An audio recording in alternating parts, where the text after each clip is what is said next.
I did everything right. I read every travel blog. I watched every YouTube video. I made a spreadsheet. And the moment I landed in Costa Rica, I realized I was completely unprepared. Not because Costa Rica is dangerous, not because it's expensive, but because nobody online talks about the stuff that actually hits you when you get there. So in this video, I'm going to tell you the things every travel guide conveniently skips. If you're planning a trip to Costa Rica, especially for the first time, stay until the end, because the last one almost made me change my flight home. The first thing nobody tells you, the roads will genuinely test your faith in physics. I rented a car because everyone said it's the best way to explore. What they did not say is that Google Maps will cheerfully route you down a dirt track that disappears into a river, an actual river with no bridge.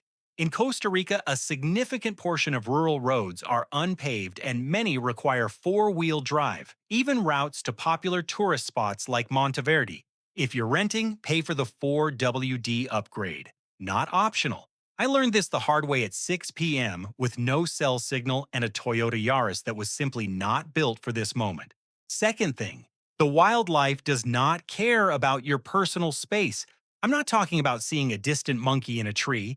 I mean a coat, which is basically a raccoon that lifts weights, reaching directly into my open bag at a cafe table and walking away with half my granola bar like it owned the place. Costa Rica has one of the highest biodiversity densities on the planet. That's the pitch. What that actually means is you will share your breakfast with iguanas, your hiking trail with venomous snakes, and your hotel balcony with a family of howler monkeys at 5 a.m., who will sound, I promise you, exactly like someone is being unalived in slow motion. Keep food sealed always. And honestly, it's incredible. I just wish someone had warned me. Third, rainy season is not what you think, Ega Seyadurkim, and you should consider going during it. Every blog I read said avoid May to November, but here's what they don't tell you. Rainy season in Costa Rica means 1 or 2 hours of heavy rain in the afternoon. That's it. The mornings are stunning. The forests are greener than anything you've ever seen. The waterfalls are full. The crowds? Gone. I went in October, deep rainy season, and paid roughly 30 to 40% less for flights and accommodation than peak rates. I had entire beaches to myself. I saw more wildlife in 1 week than many dry season visitors see in 2. The rain became my favorite part of the trip. There is nothing like sitting in a jungle cafe while a tropical downpour hits the canopy above you. Nothing. Fourth, and this one matters, Costa Rica is not a budget destination, and the pricing will surprise you. It is consistently one of the most expensive countries in Central America. A basic sit-down meal in a tourist area will run you $15 to $25. A mid-range hotel near Arenal or Manuel Antonio, $120 to $200 a night easy.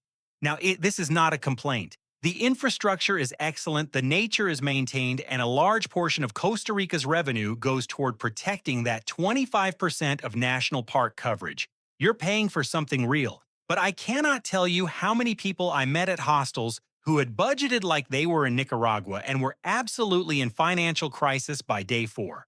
My tip? Look for sodas, local family-run restaurants. You'll eat a full meal, rice, beans, protein, for $5 to $8. Find them, love them, tip well. And the last thing, the one I mentioned at the start, is the hardest to explain without sounding dramatic. Costa Rica will make you question your life at home. There's a concept here called Pura Vida, literally, pure life. Locals use it as a greeting, a farewell, a philosophy. It sounds like a tourist slogan until your third day there, when you start to realize that the pace, the kindness, the relationship with nature, it's real, it's embedded in daily life. I sat on a beach at Playa Conchal on my last evening watching pelicans dive, warm water at my ankles, and I genuinely didn't want to go home. That's the thing nobody tells you. You don't just visit Costa Rica, you start thinking about how to come back. If you're planning a Costa Rica trip and you want the full breakdown, best regions, how much to budget, when to go, I'm putting together a complete travel guide video next week. Subscribe so you don't miss it, and drop a comment below. Are you planning to visit Costa Rica? Or have you been and want to share something I didn't cover? I read every comment. If this video helped you, share it with one friend who needs to hear the truth about Costa Rica. It genuinely makes a huge difference for a small channel like this one.